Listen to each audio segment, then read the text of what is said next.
My name is Aisha Shaibu, and I founded a company called When Night Falls in London. And the concept of this is to take people away from the commercial side of London.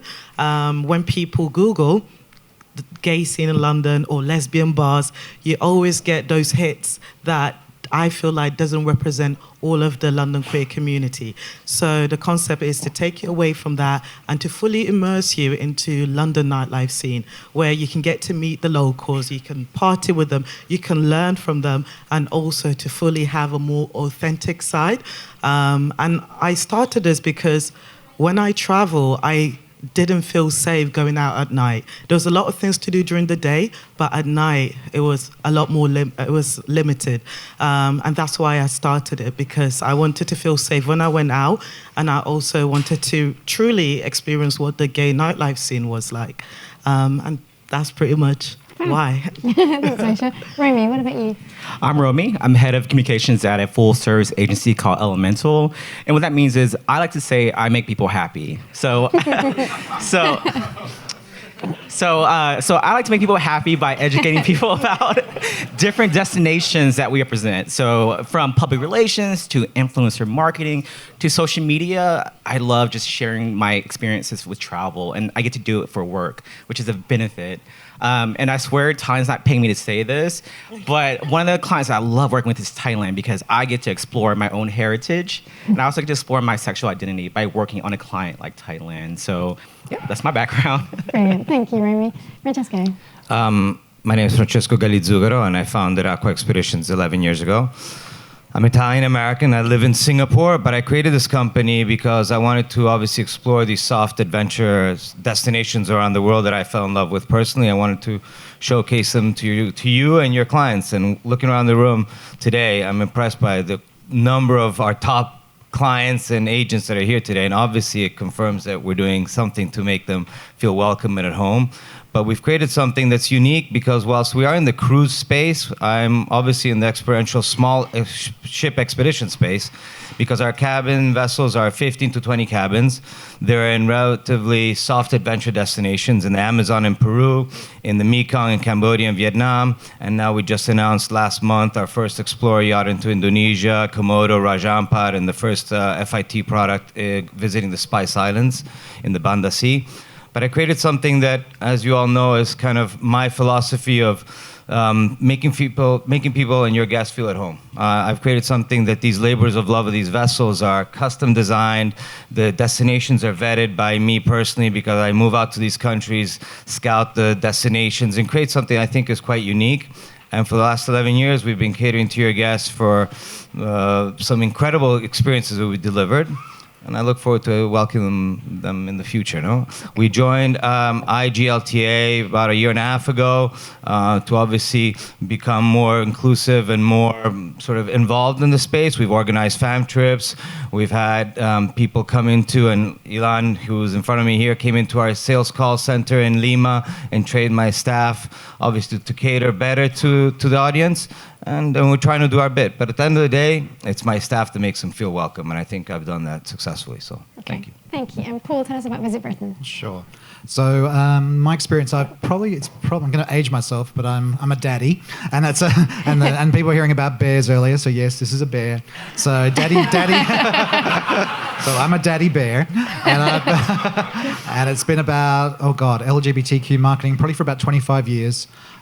Before Visit Britain, I was with the Australian Tourist Commission, so I worked on things like the Sydney Gay and Lesbian Mardi Gras, the Gay Games in 2002. So Australia was doing a lot of stuff in the forefront. Then the Brits poached me, and I joined Visit Britain about 16 years ago, and they've always been doing a lot of LGBTQ marketing as well. But obviously, it's been a topic that's very passionate for me, so I've really driven that forward. Visit Britain's the national tourism agency for London, England, Scotland and Wales. So basically it's our job to promote the UK to the world. And I'll talk a little bit more about the Love is Great campaign, which is our specific LGBTQ campaign as well, a bit later on. Brilliant. So this session is all about destinations, and I'm really intrigued to think about, or to begin really, with what LGBTQ couples, not just want, but what they expect from a destination, not just on the marketing side as well, but actually when they're in resort in a destination. Can we think about the fact that it's moved on beyond just a rainbow flag, isn't it? What do you think customers expect now from destinations? Is it just the inclusive language, or what happens when they're in resort? In my case, obviously, I want people to feel at home. I want them to come onto our Explorer yachts and river cruisers that are one-to-one guest-to-crew ratio, and feel that something's been curated for them, where they can pick their own adventure, be it wherever they are. If they want to go biking, if they want to go paddle boarding, if they want to go snorkeling, if they want to go fish for piranhas, we're doing this this experience. We're creating this in these exotic parts of the world that typically wouldn't be connoted and related to luxury. So the Amazon, you think of heat and bugs, but how do you provide a luxury experience in the Amazon, and how do you make them feel comfortable where they can pick their own adventures? And I've never done specifically something to this community. I just think I've gone about my business creating something that I fell in love with, and it naturally kind of grew from that to now having most of our guests repeat business with us. Because we were looking at your brochure earlier, and actually there's no kind of over imagery at all. There's no rainbow flags. There's nothing to suggest that you actively welcome the LGBT community. But there's nothing to say you don't. So how do you get that message out there? I think I build relationships with people in the industry, and I think that they know me for the last 11 years, and I've built incredible relations with many of you here to become people that they can trust my brand. They can trust that that I have an incredible team that obviously caters to families, to multi-generational families, to buyouts, to individual couples of whatever background. And that's my philosophy. I've never done something specifically to any industry, because this is what you see is what you get. You just said everybody's welcome. Yeah. I actually want to add to what Francesco is saying. I completely agree with you 100%. Whenever we do advertising for LGBTQ, I try to tell the client and educate them, saying we more than just a rainbow flag, more than just popping a drag queen on a poster, more than just a nightlife. How can we show LGBTQ couples in a normal setting? From a personal level, whenever I travel and I feel like the LGBTQ welcoming is too overdone, I don't feel welcomed. I feel like it's forced and it's corporate training. So whether it's marketing or personal travel, and even with hotels that we work with for LGBTQ Pride Month, we always say you just gotta be welcoming. Treat them as a straight heterosexual couple. Don't emphasize their love. Like, just make it as you would treat a normal couple, welcome them as you normally would. Because if you overdo it, it comes off fake. Yeah. So I just wanted to add to what he was saying. And tell us, Aisha, about When Night Falls, because it's such a great proposition. It fills a massive gap that was clearly there. But how do you go about attracting the LGBT market? Mainly for me, it's been word of mouth. So I didn't need to do any marketing. So I feel like there's a gap in the market where London or big cities are so commercial. People forget that within the LGBT community, we need that diversity. And that diversity doesn't get represented when you're searching for various places in London. So I would get a range of people from age 18 all the way to 75. Some people who are older than me don't want to go home. They want to party on, they want to explore the city, and they want to, explore their sexuality in different settings. And I think that's what's been really great, just the fact that it's also supporting the local community. So everything I do is supporting the local artists, the local organizers, and ensuring that, the trans community are represented and people get to understand that community, as well as like the people of color community that sometimes within prides, they're not kind of visible. It's always like, we're going to get, I don't know, like a black host, or we're going to get a black drag queen. But this needs to be over time, and it needs to be sustainable. And we need to constantly welcome the diversity within our prides as well. Yeah, that's true. And I know that's been a point of contention at home that we've often talked about. And I guess the whole point of this then is to not rainbow wash. It's making sure it's fully inclusive. With the Love is Great campaign, you obviously avoided rainbow washing, but how did you do that? Tell us a little bit about that, because that was a really great campaign that was launched. Sure. So the Love is Great Britain campaign is our specific LGBTQ campaign. The British government has what they call the Great campaign. So it could be food is great, fashion is great, film is great. So when we had marriage equality, in 2014, I approached Number 10, which is like the White House for, it's the quite serious, and so said, could we have love as our great pillar? And they were like straight away, absolutely. And that's how. So in 2014, that's how the Love is Great Britain campaign was devised. what we've done then, it's been wide ranging, everything from content, working with the LGBTQ media, content partners, on Twitter, with social media. So it's been a mixture of all the marketing channels, but we've really looked at imagery as well. I didn't want to have any sort of rainbow washing, lip service. So all our talent in photography and video, they're either LGBTQ. The photographers are art directors, because I've seen a lot where some destinations just they think, oh great, we've got to appeal to the lesbian market, so they'll just throw a couple of straight girls together and say, now act gay. It's like, so it doesn't, and I've seen this stuff, and I think everyone is quite savvy, and I think we all know when it's fake, and we all know when it's, so I've just been very conscious. That's just one example. Yeah. And how did you measure its success? So we've got, obviously, because it's a government-funded agencies, we've got lots of criterias. So this, I think what's been really pleasing to say with the imagery is that it's been widely embraced, whether it's editorial, through marketing, other destinations are also then mirroring that. So I think the wide usage of it and the accolades we've received, the actual campaign itself has been widely received. It from a marketing metrics point of view, it works really well. It always surpasses expectations. For us, the big thing is, like, everyone loves London and we love London, but also because we want to then share the love and get everyone to go around Britain. So again, it's like having that regional spread, getting up to Scotland, going into regional parts of England, into Wales. We also want seasonal spread. So again, I know over-tourism is a big topic at the moment, and for us it's getting people to go and visit around all year round. Looking at various audiences too. So not just the pretty, like when we've talked about imagery and marketing campaigns and it's all just young, pretty people. We've got a lot of diversity, and we hired CMI as well to do our research, and we've got a lot of that valuable insights. It's also helping inform. So again, it's like the various age groups, the various demographics. Yeah. And I guess the important thing is that it's not just about the inclusive language and making sure that you're kind of getting the LGBT customers there. It's what happens actually when those LGBT customers are in that destination. And I know there was a story, I think it was last year, where a UK couple went abroad to the Canaries, and I won't say which company, but they went with a very inclusive company, and this company sort of tells everybody it's very inclusive, but they had a really bad experience with fellow customers, and it was the fact that this company didn't react very well to dealing with that. How do you kind of counter that? I mean, I don't know, Francesco, do you have any policies in place on your cruise ships to make sure that if other customers behave inappropriately, that's dealt with? No, I think the policies and the best practices we put in place are applicable to everybody. And so, but obviously the type of demographic of guests that we're catering to are very, very well-traveled classes. Mm-hmm. These are not first-timers. People going to the Amazon or to Eastern Indonesia or to the Mekong are people that have been around the world. And so automatically they're already getting into a mindset. Anybody who's not of an open mindset is not going to book themselves into a 15 or 20 cabin cruiser. So they're already coming with a mindset of being, okay, I'm going to network, I'm going to mingle with everybody, I've got an open mindset, I'm coming to enjoy, and they don't know who else is going to be on the boat. Mm-hmm. So already it kind of acts as a natural barrier saying, you've got to mingle, you've got to go out there and then be at that right mindset. And at the end of the day, they may start off the 15 different couples eating on their own the first evening, and within the next morning, they're all joining tables. So that's the kind of environment, because minimum 4 nights, 7 nights, maximum 12 nights on our ocean-going Explorer yachts. And so that's kind of the style and the sort of mindset I want everybody to be in when they join us. So. Yeah. And Aisha, do you have any concerns about the kind of buzz? It's difficult for you because you can't necessarily control other customers that are in your groups, but how do you kind of manage or try and ensure that everybody has a positive and good experience?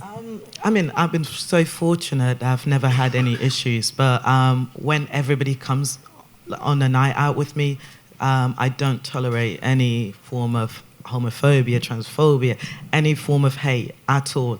If that is to be the case, I'm going to ask them to leave, mm-hmm. and they will have to leave, because for me, our LGBT community is a safe space for all of us. So when I invite people, whether they are LGBT or not, is to be just very respectful. Yeah. And a lot of my experiences that I do, a lot of straight people come, and because they're curious, because they want to learn, and they're open-minded. And I do get a lot of women because they just want to feel safe. Yeah. They want to go out and not to be disturbed. They want to go out and meet new people and to be able to interact. Because, I mean, it is a nightlife experience, but I do believe that a good night out can really transform your life. You know, the people you meet when you wake up, it can actually set you into a new path, you know, and it really is, it can be life-changing, and people have said so. Yeah, just after a good night. Exactly, just that one night. Paul, what about Visit Britain? You know, if you kind of went out there saying love is great and Britain is open, did you ensure that there was sort of training available, materials available for B&Bs and hotels and things across the UK? More with the destinations. So I think we work very closely with Scotland and Wales and England and London. Mm-hmm. So there are all those cities, like there's like Marketing Manchester, and so it's sort of all devolved. So those, like say, Marketing Manchester's a very popular LGBTQ destination, and they will then in turn talk to their hotels, their suppliers. So we think, and it was interesting. I know. Earlier on we were talking about training, and I think that's where I know some hotels have gone invested in that. So in London there's a group called Red Carnation Hotels, and Red Carnation have then invested in there. So I think a lot of it's, we can encourage them to do it, but it's very much up to the individual hotel groups to do it. We've got more influence on the destinations. Okay. Yeah. I'd just like to invite Hannah and Jake into the conversation here because I want us to acknowledge the broad spectrum of LGBTQ+. You guys yesterday spoke, very positively about your experience in Tel Aviv. Could you just share with us a little bit more about why it was such a positive experience? I know you went particularly with a gay-friendly travel agency who are very great in the LGBT space, but what made your experience in Tel Aviv so great? Was it the fellow people? Was it that in the resort you had such a positive experience? Tell us a little bit about it. We were really pleased when we got to Tel Aviv. It was about this time last year. It was a week before Pride, so obviously there were rainbow flags kind of fluttering in the breeze. Everywhere we went, we saw out gay couples holding hands, men kissing on the beach, probably more so than we'd even seen in London. Obviously we're from central London where it's also very accepted, but we were absolutely blown away by Tel Aviv and how warm and welcoming everybody was. In our hotel, it just so happened that the manager was gay and was very, very pleasant to us, and kind of acknowledged who we were and, sort of knew that we were trans. The hotel, the guy who ran the restaurant was also gay. And I mean, people could not have been friendlier to us, and we didn't experience any bad feeling anywhere that we went. In fact, we kind of ventured further along the harbour and went to Jaffa very briefly, which obviously isn't as friendly because obviously it's a slightly different mindset there. But, from Tel Aviv, going out with outofoffice.com, they were helpful from the beginning whenever we asked questions such as, would it be safe to go there? Would it be safe to drive there? What do you think about this? What do you think about that? They were very helpful, very informative, and it was all of those things together that made us feel as two trans people traveling to a country that we had no real knowledge of, that we would be safe and that we would be, secure and welcomed wherever we went. And what attracts you to a destination? Do you research the laws and see what their attitudes are? Or do you think, do you know what? No, I've always wanted to see that destination and bugger what the laws are. I'm going to go whatever. I think you tend to go with what you know about a country just from, general consumption of the media, etc. So, for example, I know that Russia isn't very friendly to LGBT people, so I'm not rushing to go on holiday there. Right. But then when we say you use an LGBT travel agency, that makes things a lot easier because you have a certain amount of faith in that company that they have made sure the destinations you're looking at are going to be suitable for you. But to go back to what Jake was saying, for me, it's just being able to see LGBT community reflected in the place you're visiting, so you don't feel like you're kind of other or an outsider there. So when you're walking through Tel Aviv and you see LGBT people being confident and open about yourselves, that gives you confidence to be open about yourself. And so the more kind of yes, the rainbow flags help, but to see people acting authentically as part of the LGBT community in the destination when you're going on holiday to, that gives you that kind of confidence and experience just to go, actually, I can be myself, I can relax because I know that this is a safe place to be myself. Yeah, okay. Thanks, guys. Romey, just on the marketing side, obviously you've worked with Thailand, for example. When you're coming up with these campaigns, do you find that a destination comes to you and says, look, we want to show ourselves as being more inclusive? Or is it that you guys are saying, do you know what, have you thought about the LGBT plus market? You need to be thinking more about becoming more inclusive. How does it work? Yeah, it's a little bit of both. For the Thailand example, they actually approached us for a website they have called gothaibefree.com, and it's a great resource. It has like the gay-friendly gay-friendly clubs, gay-friendly hotels and travel offers. And even from the new team that has elevated the Go Thai Be Free brand a lot more. Like I couldn't be more proud of like the website and the resources that TAT has put behind that. So Thailand is a very good example of being very modern in terms of news media, in terms of different audiences. Whereas other countries that I work with, I won't say the name, but other countries I work with, I do have to do a little bit more research in terms of selling in the idea for LGBTQ. Unfortunately, in a lot of Southeast Asian countries, it's still taboo.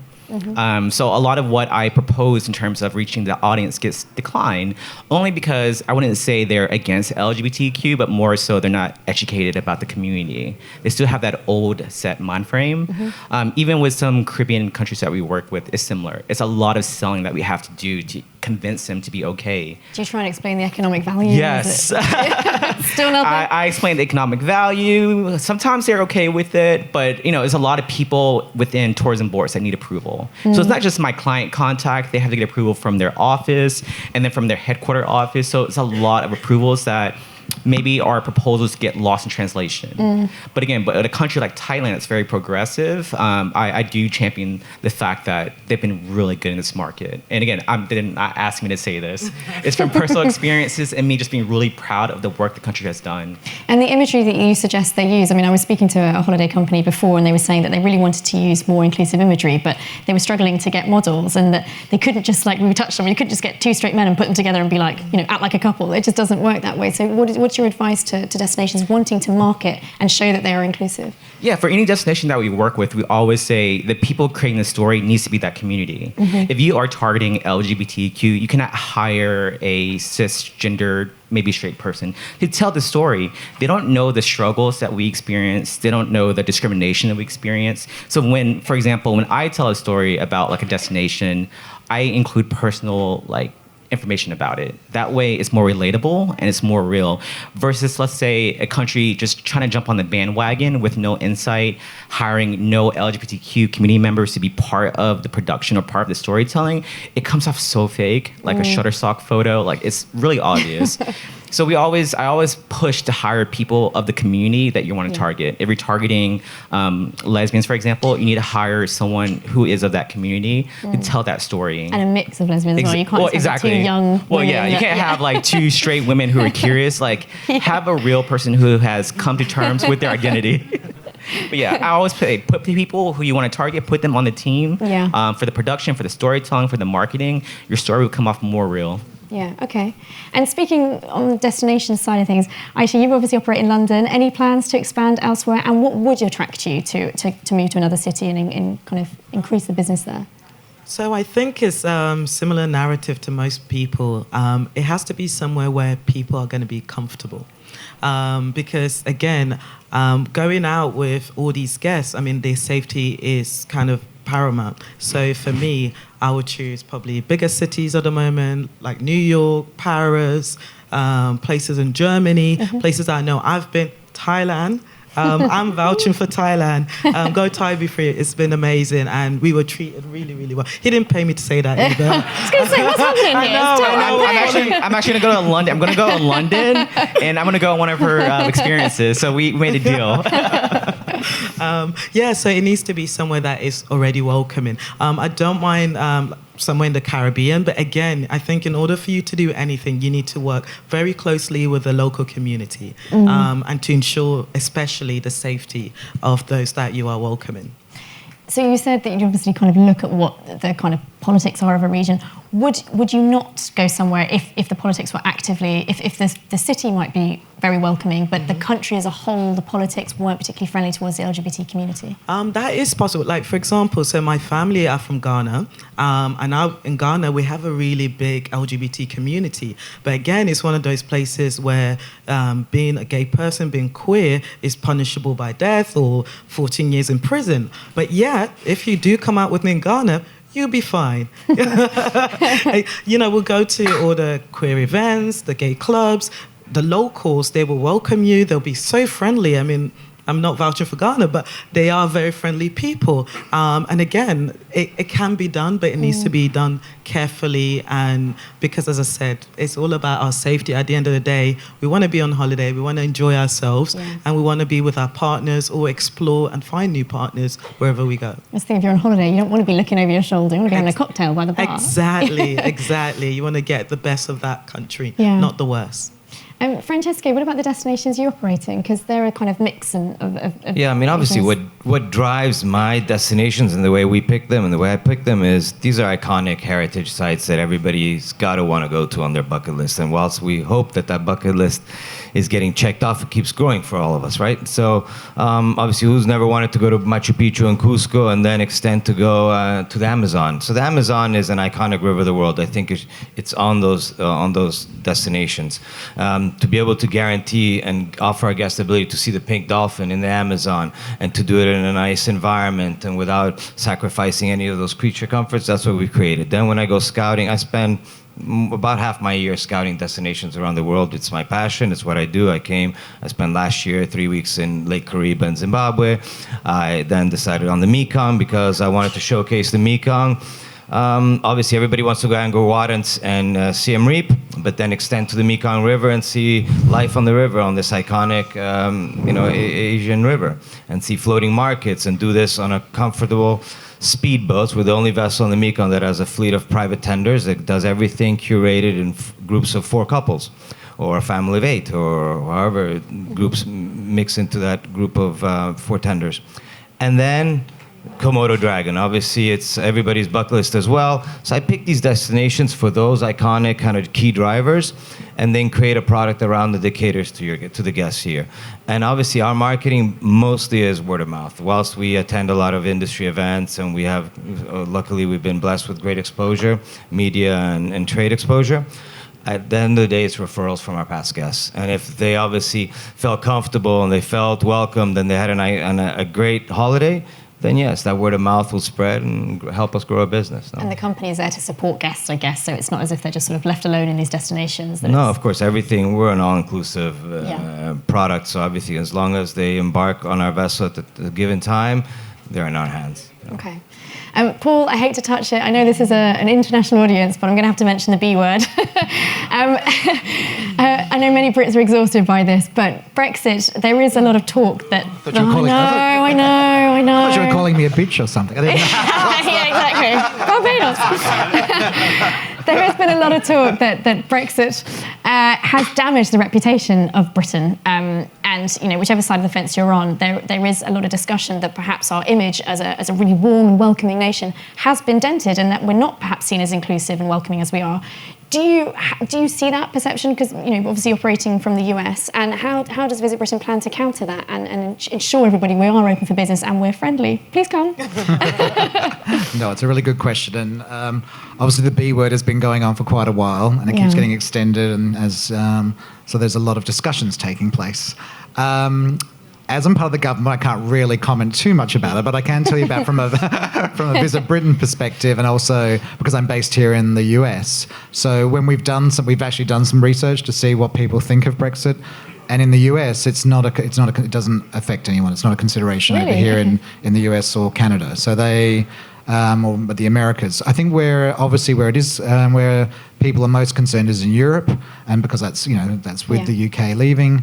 So we are very conscious of that. We're looking at all our marketing campaigns are very, very much about the welcome message, because because we are leaving, it doesn't mean that tourists aren't welcome or anyone's not welcome. We know that we want people to still come. Obviously, we get 40 million tourists a year. And we know that drives a lot of jobs. It helps the economy. So we don't want to lose that, and we still want that friendship with our European neighbours. I think for LGBTQ again, maybe it's a slightly different group. I think because they know the cities, they know the places, they know that they're in our community they are welcome. But I think it really just depends on where in the world it is. And there has been a lot of negative rhetoric coming out from some unpleasant characters in the political space. Let's not name them because we don't need to give them a platform. But how do you reassure the LGBTQ community that we are still friendly and welcoming? So here in the US and Canada for the Love Is Great campaign, that's where we will have that sort of messaging throughout our content. We're doing press trips. We work with influencers. We worked with Jake and the team with Q Digital as one of our content partners. So we try and work with people in the community to help get that message across. We do a lot on the PR space and influencer space. So, for example, it's the 20th anniversary of Cardiff Pride coming up. And in Wales is probably not known as a huge LGBTQ destination. And again, we're wanting to bring those emerging destinations to the forefront. So Wales we're bringing probably about 6 to 8 journalists to Wales for Pride. Then we are doing another trip in October, November, and we were looking at other cities as well. So Glasgow, for example, everyone knows Edinburgh and loves Edinburgh, so we're looking at secondary cities because we know, again, the community is very savvy and they want to discover new places. So we're doing, so people might know the London and Edinburghs, but then we'll show them the Cardiffs and the Glasgows. Yeah, okay. And Aisha, how about you? How are you showing the world that London's still open? Yeah, London is still open. Please come. For me personally, I haven't seen any difference so far. Possibly once, if we do ever leave, perhaps so. But it seems like because also the pound has dropped, people are still coming into London, so things are far more affordable. So perhaps for the tourism market, it actually might be beneficial over time. I don't know that. I'm not sure, but maybe. Look on the positive. Yes, exactly. You have to be positive. We've seen that, definitely. Yeah, you've seen that as well. Because of the pound. As soon as the pound went down or crashed, numbers went up. Yes. Yeah. So people are quite price sensitive and quite savvy. Yeah. Yeah. Cool. So you're right. Well, thank you for backing that up. So I get more and more travelers coming in and who want to kind of explore the scene. So I feel like it is about word of mouth. And if you know that you will be welcome, that gets translated to other people and people become repeated guests. You treat one person well and that spreads like fire. Yeah. So. Okay. Yeah, I think you mentioned something that obviously, the world we live in today has issues all over the world, and whilst the UK has their Brexit issue, obviously definitely the US has their fair share of issues as well. I wasn't going to say anything. Yeah, I won't raise it either, but I think all the business not coming here is going there. So, but it's I think. Your guests, your clients, our guests are very resilient as well. And so they're very well educated. They're definitely not going to rely on State Department warnings or CDC warnings to make their travel decisions. And obviously in this space, it's about relationships. So obviously you've got ambassadors in there in the industry that will vouch for all these products. There's referral business that obviously drives huge amounts. But at the end of the day, they're making their best decision based on their reading and their education, and if not, they'd stay at home and and never leave the house if they based it on external factors. No. I can give you a little sneak preview too. It's not being released till next. The journalist in you, yes. So next week I'm releasing some research findings, but the UK has been voted in North America as the #1 destination for LGBTQ travellers in Europe. Did they give a reason for that? There's lots of the. Yes. Is it the money? Is it because the pound has plummeted? No, I think it's again about perceptions and whether it's a safe or welcoming destination. Lots of factors, but we'll be releasing a whole study next week. Great. But that was the people who were research running in North America. So, but it was the #1 destination for other Europeans. So. Yeah. Do we have any questions at this point? I should just say Hannah and Jake are ready for questions as well. Should anybody have any? No? Yes. Oh, we do? Yes. Do we have a microphone? Actually, I have 2 controversial questions. Okay. Well, now I'm going to be known in this meeting for that. That's fine. And I apologize. I wanted to go back to what Francesco was explaining regarding how a company is expressing her interest in the LGBT, in the gay business. A lot of the companies, they don't because they are afraid of being, sticked or... Stigmatized? Labeled, English. Thank you very much. A lot of companies are kind of resilient not to do that. I mean, they're hesitant to do that because of the label. And I believe it's still the case. They don't want to get anyone be afraid. So Francesco is probably a reason why you do not need to advertise. Your products say it all. You say it very nicely. You have embraced the industry, and you're very close to them. That's the best way to get the business. There is probably another way to do that, a very discreetly way. I spent a lot of many years of my life as a hotelier with the Four Seasons. That was the first company worldwide to put together same-sex wedding pictures, because they were ready wedding pictures, and they were very brave. I don't think many companies did that. Maybe our panelist this morning from Hilton may say the contrary, but I felt that was very brave. But at the same time, do you think that the regular guests at Four Seasons have stopped going to Four Seasons because they have realized that hotels are now hosting same-sex marriages? The answer is probably no. So there was not even a question, Francesco, but the second controversial comment I'd like to make is regarding what you just said, Hannah, and actually that's your husband, about Tel Aviv and Jaffa. Because you went to Jaffa, you are very politically correct, and I think we are far too politically correct when it comes to issues in the world of tourism. Jaffa is well known as being the Arab side of Tel Aviv. A lot of Muslims live there. I'm surprised that none of us this morning have really addressed this issue, because it's a serious issue. And I know that Brian said that Egypt is very friendly, is very welcoming for gay travelers, and it's the case. I've been 4 times to Egypt, 3 times with my husband. It's fabulous. But I must admit that there are a number of situations where we are very shy of admitting that there are a number of places in the world, and sometimes very close to our cities. I live in Paris, and I know what I'm talking about. 3 years ago, they showed up and they killed about 150 people in the same concert hall. You probably remember that. So I just don't want to make you feel a bit uncomfortable with this issue, but if you don't know your enemies, your enemy is not the right word. Adversaire? Adversary?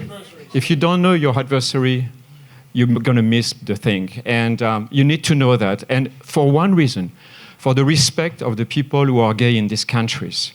Because going to Russia, it's an incredible country. Ignoring Russia is ignoring a community that is struggling, because in this country, you probably know that if you are actually demonstrating for the gay rights, they put you in jail. And God knows that Russian jails are not the Four Seasons, as you probably know.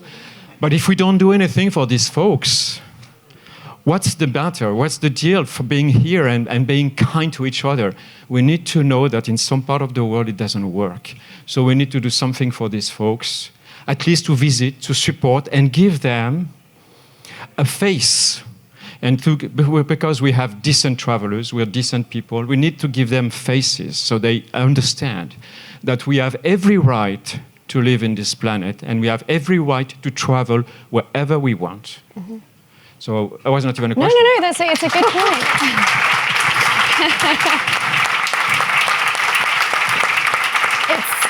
It's a point on boycotting, which we will come to next. I can see we've got another question there, but we will come back to that point on boycotting, because that's a really valid point, and it's been touched on, and I think it's important that we have that debate. So we'll have that shortly after this question. I have a question for Romey.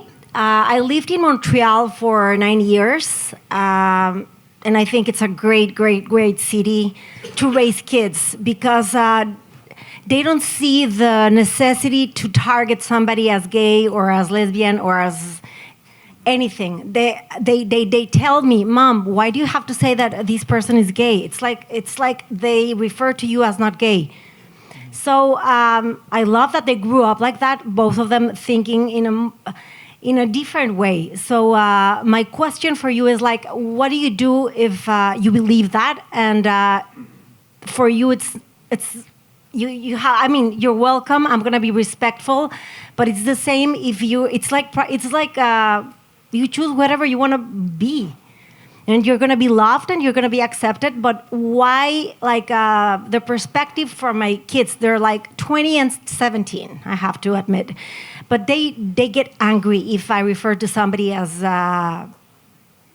gay or lesbian. Do you mean, why do you have to spell it out in marketing? Yes. Is that what you mean? So yeah, that's what I mean. Like, if you want to do if you want to market to the gay, lesbian, to the LGBTQ, but your mindset is like, you're welcome But I would suggest, I mean, Romy might disagree, but I would suggest that a lot of people aren't at that space yet. So as a gay woman myself, if I see something saying, I saw a website recently with a company and it said, we welcome Mr. and Mr., Mrs. and Mrs., and Mr. and Mrs. And I was like, do you know what? That's the company for me, because they spelt it out. So I appreciate what you're saying, but I don't think necessarily the world is there. Hopefully for our kids, the world will be there, but I think sometimes they need to spell it out. I don't know what you would say, Romy. Yeah, so sorry, I'm a little confused on your question. I just want to make sure I'm understanding it correctly. My question is like, if for example, one of my kids were gay, I don't think they would identify or they would get angry or they don't like titles. They think that either whether you choose to be, it's your business and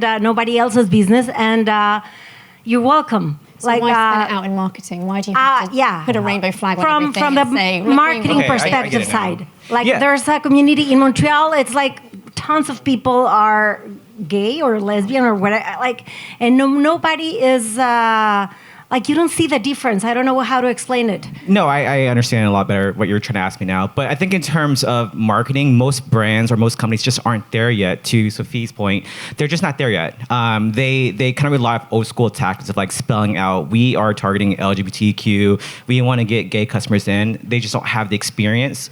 And it goes back to my earlier response of like, you just need people of that community on the team to make those decisions. Because if it's a team full of heterosexual people trying to target LGBTQ, of course, you're going to get a rainbow flag, you're going to get a drag queen, you're going to get gay terminology trying to like fit into that culture, and you're going to get for 1 month out of the whole year.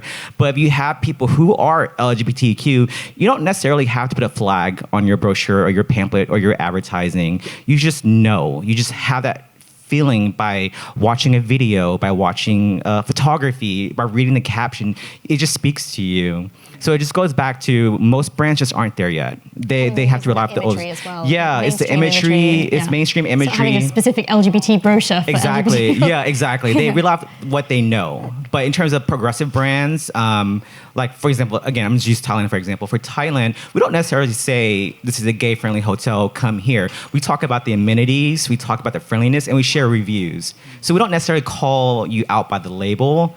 But I understand why some brands do it, because they're just not there yet. Yeah, I can add to that as well. And I think what you're saying makes sense. That is the ideal world. You know, in the ideal world, you don't want to have to put labels constantly. But I don't think we're there yet, similar to what you said. And I think people respond to what they can see. So, for example, you know, we talk about the LGBT community, the same we need to talk about the POC community. Since starting my brand, actually, I've received more Black people coming onto my experience because they don't see that represented in other brands. So it's almost like you are attracted to what is comfortable, what is familiar. So if you do say that you are a trans-friendly business, people will come towards that. If you're LGBT friend, they'll come to that. You know, if you cater to older queer Black women or queer Black men or white queer, you know, people, they would respond towards that. So it's almost like, I think it's human nature to seek comfort in what is familiar. Hannah and Jake made that point yesterday about the cafe in New York that had the transgender, was it in the sticker, or it made an explicit point of saying, look, we welcome transgender people. Is that right? Yeah, I mean, so there's, I don't know how many people were, is it all the same kind of people who were here yesterday? Was everybody here all yesterday? The same people? You know, it was something so small as just on the website, just saying transgender safe space, which, you know, for us, we had never, ever seen before anywhere. And obviously, you know, for trans travelers, I think it's different. We've never, you know, we've only in the last sort of 5 years been kind of recognized. You know, we've started making some waves. There's been like that big kind of transgender tipping point. But until then, trans people weren't really acknowledged. You know, we are a very, very small proportion of the LGBT community. I think it's 0.1%. But, you know, we still have that spending power. We are still traveling, we are still going out there, we do still want to feel welcome, we want to feel free and accepted. And it's a tiny little thing like that, like seeing a tiny little trans flag on the website, on a book, on a, you know, just sort of, again, quite literally flying the flag. Yeah. And I think, you know, it's nice to think that there are, you know, we can sort of pick up on subliminal messages, as Romey's saying, you know, subliminal messaging and so on. But I think, you know, for a lot of people who are very nervous, we've got a lot of trans female friends who get abuse walking down the street on a daily basis in London, and they are terrified of traveling on their own or in a couple, because they don't know where they'll be safe, where they'll be accepted. And quite often, you know, there's a lot of transphobia out there, and a lot of places that will be accepting of a gay couple may not necessarily be of a trans couple. And I think for us, when, you know, trans women in particular are you know, terrible things happen to trans women on a daily basis, and they need to know that where they are going, they are safe and they are welcome, and that they're not going to get attacked or vilified or thrown out of the resort. You know, and I think there needs to be moves towards that. So to your point, I like the sentiment, and you're right, we shouldn't need it, but I feel like the world maybe isn't quite there. Maybe one day, maybe when our kids are grown up. Well, I like to see my kids think like that. Yeah, like sure. That they go to a school where the bathrooms are exactly like this one. Yeah. And where they don't need to explain whether their friends are. Yeah. They're just their friends. One day. Yeah. I'm just very conscious of time. I want us to touch on this topic of boycotting because I know it's kind of been touched on before, and I just to get back to your point. So to boycott or not to boycott, what are your thoughts on it? Should we? I mean, clearly, Francesco, you operate in destinations that aren't necessarily the most friendly towards LGBT people, so I'm guessing you would say no, always go and mix with the people. Yeah, obviously the perception of safety is going to drive any travel decision in the world. I mean, that is always first and then everything else. So do I have that? For me, the perception of safety is for my guests in general. I do obviously push the boundaries as far as exotic parts of the world. Yes, I'm not, like I said, on your first international travel list. Anybody who's traveling with us has been everywhere. But in general, that's the first aspect for me. Is it safe for me to take my kids and my family, and then if it's good enough for me, then it's good enough for everybody else, and that's the mindset I travel with, and then let everybody make their own decisions. So. And Romey, you obviously work with some destinations that you said aren't particularly warm and welcoming to the LGBT community. What would your thoughts be on boycotting or not boycotting? No, I'm for boycotting. I think I'm that generation where we feel that protest, making your voice heard, does make a difference. We've seen some examples of it from the past where change has been made. So as long as you're fully informed about the topic you're boycotting or the subject you're boycotting, I'm all for it. But then, to this gentleman's point, what about the LGBT community, that you're also damaging them and their chance to perhaps be themselves and encourage more people to kind of come and open people's eyes? And Yeah. No, so when I think of boycotting, I think of more as protest and having conversations. So boycotting to me isn't just having your posters outside being angry. It's having a dialogue with people who have an opposite opinion. I've had conversations when I visit different countries where I speak to tour guides where they're obviously anti-gay. And then when I tell them, hey, you know, I'm gay and I'm paying to be here, we need to have a conversation. so you would say still go to those destinations? Yeah. Okay. Yeah, I would still go to the destination. I think my use of the word boycott is a little confusing because when I think of boycott, I think of it more than just like the posters. I think of it having dialogues, having conversations. Okay, I was taking the British term as in not going, just totally. No, I'm thinking of it totally differently. That's probably the British American. I mean, I think it's probably worth flagging. I run an LGBT conference at home, travel conference, and a few years ago we had a representative from the Caribbean Tourism Organisation, and she stood up and she spoke and she said, look, you know, we've got it wrong. We know that we have real challenges in a lot of the Caribbean destinations that with regards to the LGBT community. But she said, please don't boycott, because the more that the LGBT community come and visit the local people, and it kind of opens their eyes and they realise that they're not just this thing that they've seen on TV, that these are real people, and it can just educate the local people that much more. I don't know what your thoughts, Paul or Aisha, would be on that. Yeah, I can only talk personally where I have gone to places where it is illegal. So I've gone to Morocco, Egypt. But again, for me, it's about also, I think it's that whole thing about the local community as well. And I've met wonderful LGBTQ people in those communities, and I think they need their support as well. Yeah. But I do wrestle sometimes. Like I went to Russia and I didn't feel safe in Moscow, but I felt safe in St. Petersburg. So I think it varies, and I think about safe, it's where you feel safe as personally as well. But I'm really conscious of the community and what's there as well. So it's yeah. Yeah, I agree. And I agree with you. It's not about forgetting our LGBT's brothers and sisters all around the world. It's about working with the organizations that are trying to make a difference and trying to support them. And if you can and you feel you want to travel to that destination, do so. Do your research, make friends, join, make sure you do your research through LGBT travel agencies and go and be safe. Boycott if those are your principles, but personally, I would try to go. I would try to find, even if it's one single community that I know I can feel safe, I will share that community to everybody else. So when you go, you know you'll be safe. Okay, I'm very conscious of time, so I'd like each of you to just give one top tip that you would suggest a destination could do, either in marketing or in training the local hoteliers or B&Bs, and how do you make and attract the LGBT community and make sure your destination is as inclusive as it could be? Yeah, I think for us it's, I know that term pinkwashing, so I would say we're gay 365 days a year. It's like having a consistent approach, working with all the content producers, the editorial, the photographers, making sure that you are keeping that in mind all along. Also investing in the community. We're sponsoring a gay football team in Brazil. We've sponsored events like film festivals. Also ski weeks and sporting events. So again, it's demonstrating your commitment to the community throughout the year and not just through Pride Month. Thank you. Francesco? I think it's a learning process as well for us. So this is obviously an interesting and important topic. My presence here today is also to learn, not only to sort of communicate anything we're doing, but also to learn from the community itself and see what little tips and what little aspects we can do to make everyone feel even more welcome than at home.